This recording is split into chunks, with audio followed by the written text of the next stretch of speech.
आदाब नाजरीन, आप देख रहे हैं ATN। में हूं आपका मेज़बान किफ़ायतुल्लाह सैद।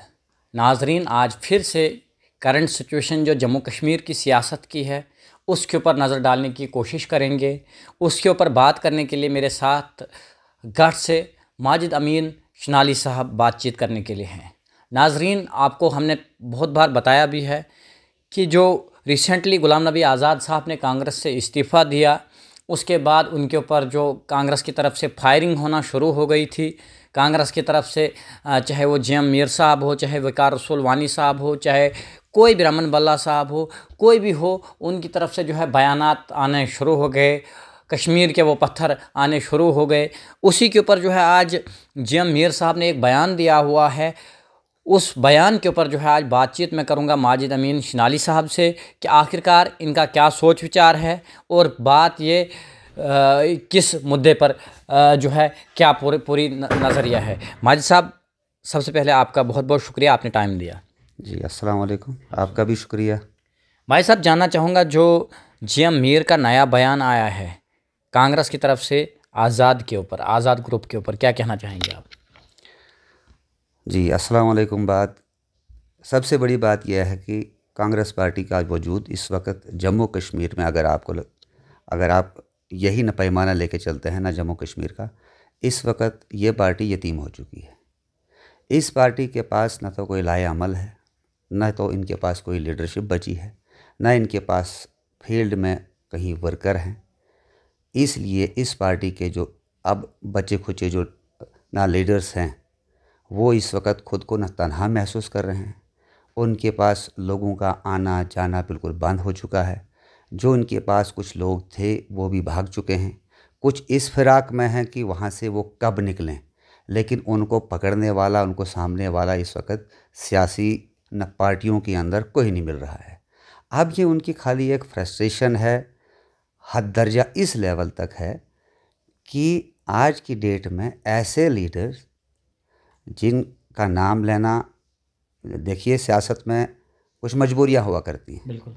अब वो मजबूरियां क्या होती हैं कि हमें मजबूरन उन पर अटैक क्या है कि हमें उनकी सच्चाई लोगों के सामने अब लानी पड़ेगी। बिल्कुल। अब ये मुद्दा क्यों उठा कि हमें आज क्या ज़रूरत पड़ी कि उनकी सच्चाई को हम लोगों के सामने लाएं। सबसे बड़ी बात कि गुलाम नबी आज़ाद साहब के रिज़ाइन के बाद उनकी अपनी एक ये न पार्टी का वजूद न देने के बाद, अभी तो नाम नहीं हुआ है फाइनलाइज, उसके बाद कांग्रेस में इतनी ज़्यादा उथल पथल है कि उन्होंने संगबारी करना शुरू कर दी है ना गुलाम नबी आज़ाद की ज़ात पर। पूरा मुल्क जानता है, पूरा इंटरनेशनल मीडिया जानता है, लोग जानते हैं कि गुलाम नबी आज़ाद साहब की शख्सियत के ऊपर ऐसे इल्ज़ामात लगाना जिनका दूर दूर तक की हकीकत से कोई भी वास्ता नहीं है। उसके बाद भी वो खुलेआम लोगों के बीच में, जहाँ 10 लोग, 15 लोग, 20 लोग उनको कहीं मिलते हैं, उनके वहाँ पर ऐसे बयानात हमको सुनने में मिल रहे हैं कि जिनसे इंसान को थोड़ा चिढ़ होने लगी है कि यार ये कौन से ऐसे लोग हैं, ऐसे लीडर कि जिनका अपना दामन दागदार है, चाहे वो सियासी एतबार से हो, इखलाकी एतबार से हो, समाजी एतबार से हो। अगर आप आज की डेट में भी गूगल पे सर्च करेंगे कि टेंटेड कांग्रेस लीडर्स की लिस्ट कौन सी है, तो जम्मू कश्मीर में आपको सबसे पहले गुलाम मोहम्मद मीर का नाम वहाँ पर न देखने को मिलेगा। अब ऐसा किरदार, ऐसा नेता, ऐसा लीडर जो खुद एक दागदार हो और ऐसे ऐसे इल्ज़ाम है, ऐसे ऐसे उन पर न केसेस न दर्ज हो चुके हैं कि मुझ जैसा इंसान जो कि उम्र में उनसे बहुत छोटा है, मुझे भी शर्म आती है कि मैं वो नाम इस वक्त मीडिया पर मतलब कि ये न आपके सामने ना बोल दूँ। अब जब मुझे शर्म आती है तो उन जैसे लोगों को क्या शर्म नहीं आती है कि एक बाकिरदार इंसान के दामन पर कीचड़ उठाना। आज साहब, जिस तरह बात की आपने JM मीर की, आपने कहा बहुत सारे इल्ज़ाम उनके ऊपर लगे हुए हैं। अगर बात करें इस वक्त करंट सिचुएशन की, जम्मू कश्मीर के सियासत की, तो अक्सर पार्टियां जो है, अपोजिशन पार्टियां, वो गुलाम नबी आज़ाद जी के ऊपर इस तरह का इल्ज़ाम लगाती है कि जो अपने घर का नहीं है वो किसी और का नहीं हो सकता है। अक्सर पार्टियां ये कहती है कि गुलाम नबी आज़ाद जी जो है वो A टीम है BJP की, जबकि पहले अल्ताफ़ बुखारी को A टीम कहते थे, उसके बाद सज्जाद गनी लोन को कहते थे, आज गुलाम नबी आज़ाद साहब को कहते हैं। क्या आपको भी लगता है इसमें कोई, जिस तरह लोग कह रहे हैं? देखिए जनाब, अब इनके पास बोलने के लिए कुछ है ही नहीं, तो इनने बस इसी एक चीज़ का सहारा तो लेना है। जम्मू कश्मीर की तारीख, जो कि मीर साहब ने कहा कि लोगों को हम ना बेवकूफ़ नहीं बना सकते। बिल्कुल ठीक कहा। क्या लोगों के सामने 47 से लेकर आज तक की हिस्ट्री का नहीं पता है? क्या खाली मीर साहब ही हिस्ट्री को जानते हैं? 1947 के बाद जो यहाँ पर चीफ मिनिस्टर्स आए, खुद डिरेल किया इन्होंने 370 को। सबसे पहले तो उन्हीं के पास हुकूमत आई थी। उन्होंने क्या किया? उनके इक़्तिदार में यहाँ पे आने के बाद 370 को उन्होंने खुद ख़त्म किया स्टेप वाइज। अब बचा क्या था? उस 370 की रूह को तो पूरा खुद उन्होंने ख़त्म करके रख दिया था, खुद अलाइंस कर करके। इंदिरा अब्दुल्ला कार्ड है, उसकी शेप में क्या मिला जम्मू कश्मीर को? आज भी वो ये बात समझते हैं कि जम्मू कश्मीर की आवाम को वो मीठी मीठी बातें बोलकर बेवकूफ़ बनाने की ना कोशिश कर रहे हैं, जो किसी भी तरीके से लोगों में ये बात बाई करने वाला कोई नहीं बचा है। उनका आज की डेट में सुनने वाला कोई नहीं है, उनकी सुनवाई कहीं पर नहीं हो रही है। यही वजह है कि आज की डेट में मीर साहब जगह जगह पर जाकर खाली कीचड़ उछालने का काम कर रहे हैं। अदरवाइज़ उनके पास इसके अलावा कोई भी मुद्दा नहीं। आज़ाद साहब के ऊपर ये भी इल्ज़ाम लगे हैं जो अपने परिवार का नहीं है वो किसी और का क्या हो सकता है, ये भी कहा जाता है। और ये भी कहा जा रहा है, एक बड़ा निशाना उनके ऊपर साधा जा रहा है, जिस तरह उन्होंने कहा कि आर्टिकल 370 जो है नामुमकिन वापस लाना है, अलबत्ता स्टेट बोर्ड जो है वो लाऊंगा मैं वापस। तो उसके ऊपर आप क्या कहेंगे? अपोजिशन पार्टियां इस वक्त ये तक कह रही है कि ये जो लफ्ज़ कह रहे हैं आज़ाद साहब, ये स्क्रिप्टेड है। आपको क्या लगता है? सच बोलना क्या गुनाह हो गया है हमारी स्टेट में? 370 का वजूद जो पहले ही हमारी सियासी पार्टियां यहाँ पर ख़त्म कर चुकी थी, उसकी रूह को निकाल चुके थे। अब देखिए सेंटर में आज की डेट में मेजॉरिटी, फुल मेजॉरिटी में है अपना बीजेपी। अब हमारे पास वो कौन सी ताकत है जिसकी वजह से हम इस 370 को वापस ला सकते हैं? अगर हम न फैक्ट्स पे जाएं, क्या आज भी हम चाहते हैं कि लोगों को, नौजवानों को बेवकूफ़ बनाकर, उनको उकसाकर यहाँ पर और खून खराबा कराएं? क्या अभी तक इन जैसे लीडरों का पेट नहीं भरा है? क्या इनके पास इसके अलावा कोई मुद्दा है नहीं? अगर 370 मुमकिन है तो यही कोई रास्ता बताए ना कि इनके पास वो कौन सी छड़ी है जिसकी मदद से ये 370 हमको वापस दिला सकते हैं। जब इनके पास कुछ है ही नहीं, खुद इन्होंने इसको आहिस्ता आहिस्ता ख़त्म किया। लास्ट पे जो कुछ बचा हुआ था, एक ना ढांचा जो खड़ा था बीजेपी के मंशूर में था, उन्होंने पूरी, जब उनकी अक्सरियत है, उस अक्सरियत की मदद से उन्होंने उसको ख़त्म कर दिया। अब इनके पास अगर कोई चीज़ है कुछ बोलने के लिए है कि 370 ये हमको अगर ना दिला सकते हैं तो ये बताएं हमको वो कौन सी इनके पास चीज़ है। अगर है तो हमको भी समझ जब आ जाएगी हम भी इनका साथ दे देंगे। लेकिन ऐसे ही फजूल में बात करना, लोगों को और ज़्यादा उकसाना, गलत ऐसे ना मशवरे देना, आज की डेट में कश्मीर में इस बात को बाई करने वाला कोई नहीं है मेरे भाई। और एक बात देखिए, कश्मीर में, जम्मू कश्मीर में इसके अलावा भी बहुत सारे मुद्दे हैं। क्या इनके पास कोई है बात करने वाला कि यहाँ पर हमारा नौजवान जो पढ़ा लिखा है वो कितना परेशान है? हमारे पास ना सड़कों का हाल क्या है? हमारे एल्सवाइल डिस्ट्रिक्ट डोडा में मिलिटेंसी से ज़्यादा नुकसान एक्सीडेंट्स में हुआ है। क्या कभी आज तक इन लीडरों ने उस पर बात करना गवारा की है? ये कहाँ थे? आए दिन हमारे पास हर दूसरे दिन एक एक्सीडेंट यहाँ पे होता है। कौन सा लीडर है गुलाम मीर का? कोई एक बयान मुझे दिखाइए जिसमें उन्होंने बताया हो कि डोडा, किश्तवाड़, राजौरी, पुंछ जहाँ पर आए दिन एक्सीडेंट होते हैं, तब इनकी वो न ज़बान होती कहाँ पे? मालिक साहब, आपसे एक चीज़ और जानना चाहूँगा। जैसे कि आपको पता है डीडीसी काहरा महराज मलिक और डीडीसी जो मड़वा दच्छन है शेख ज़फ़रुल्लाह, उनकी तरफ से काफ़ी कड़वे बयानात जो है आए हुए हैं और आज़ाद साहब को तंज जो है बार बार कस रहे हैं। तो आपका क्या नज़रिया उसके ऊपर है? देखिए, इतने अगर आप बात करेंगे इन न डीडीसीज़ की, मैंने 2 दिन पहले ही एक वीडियो देखी है जिस पे कि ये क्या कहते हैं ना, महराज साहब का पूरा चिट्ठा खुला उन्होंने निकाल दिया है कि उसकी बुनियाद क्या है। एक ऐसा लीडर जिसने अपने गरीब, अपने रिश्तेदारों को नहीं बख्शा, उनकी ज़मीन पर नाजायज़ ना कब्ज़ा करके बैठा हुआ है, वो आके यहाँ पर लोगों को बेवकूफ़ बनाए और ये बोले कि मैं ही सबसे अच्छा, मैं ही सबसे पाक दामन इंसान हूँ।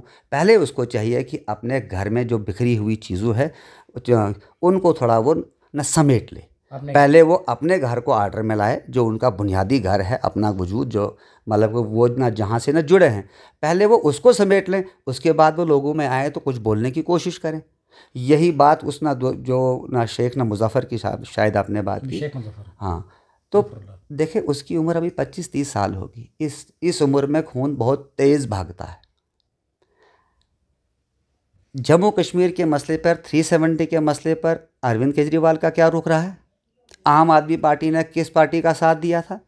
न पार्लियामेंट में उनके वोट उस वक्त न कहाँ चले गए थे। अक्सर लोगों का कहना है आर्टिकल 370 हटाने से पहले जो साइन लिए गए थे उनमें जो है अरविंद केजरीवाल जी और गुलाम नबी आज़ाद जी के दोनों के दस्तखत थे। क्या ये रियल बेस है? देखिए जनाब, अगर किसी के पास इसका कोई सबूत है तो वो सीधा ओपन करके बता दें ना। आज़ाद साहब का तो मैंने नाम नहीं सुना कहीं पर।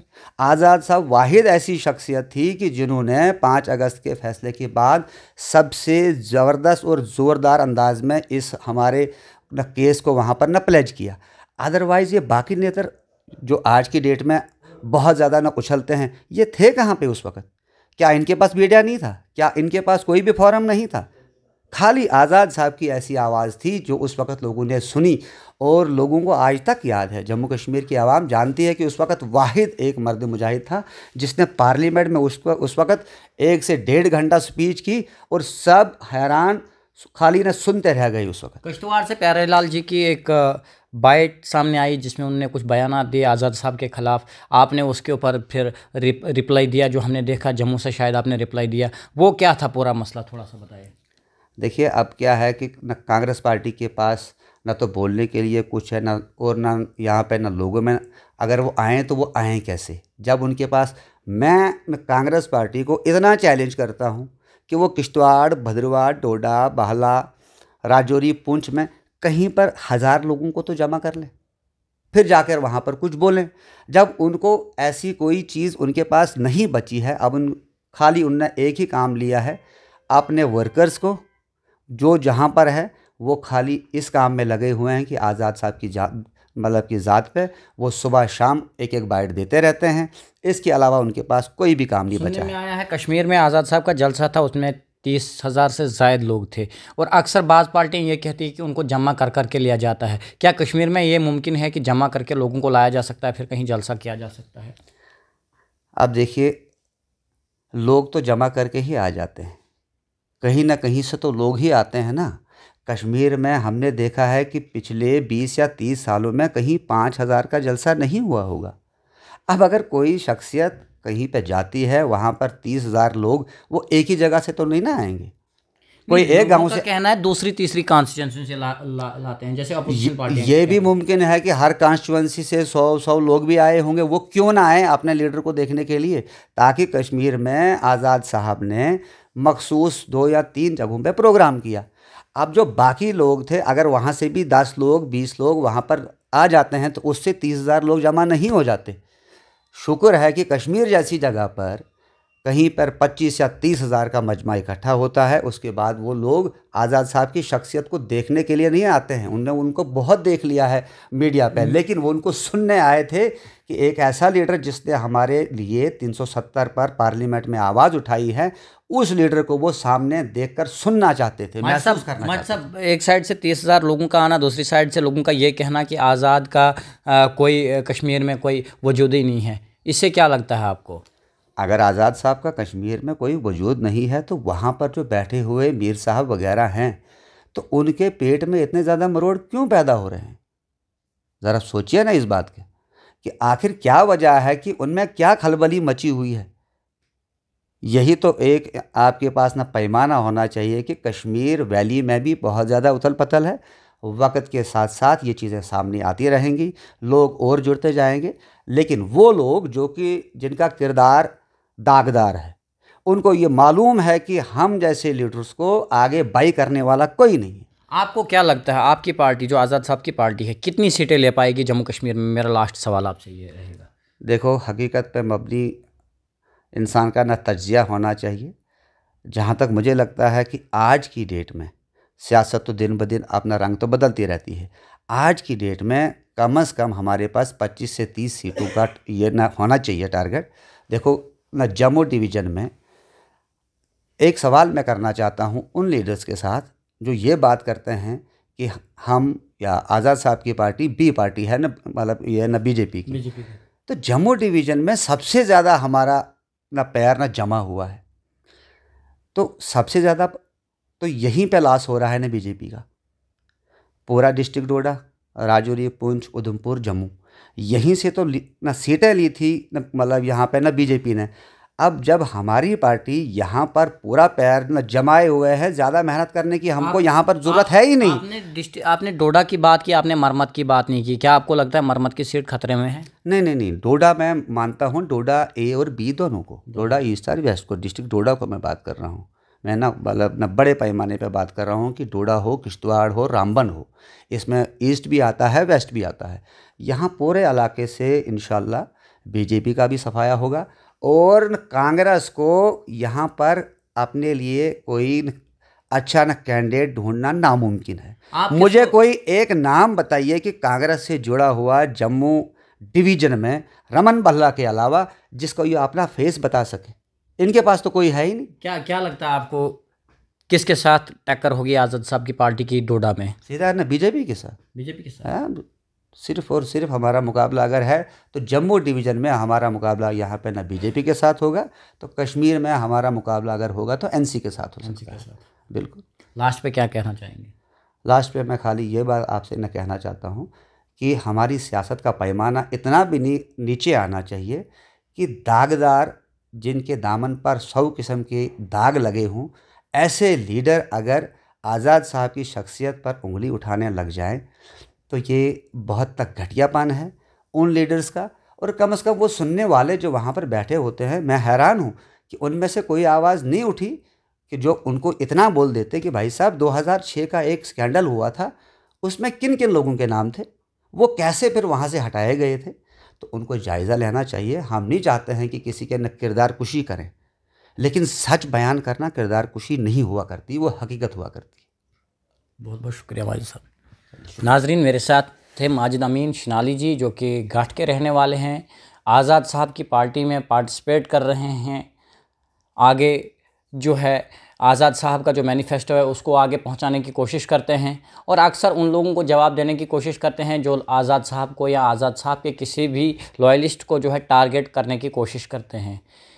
हम आपको दो तरफ़ा रिपोर्ट जो है पहुंचाने की कोशिश करेंगे। हम उन लोगों से भी मिलने की कोशिश करेंगे जो लोग इनको टारगेट करते हैं या जिन लोगों को ये टारगेट करते हैं, उन लोगों को भी जो है उन लोगों की बात भी आप तक पहुंचाने की कोशिश करेंगे। फ़िलहाल दीजिए इजाज़त। खुदा हाफिज़।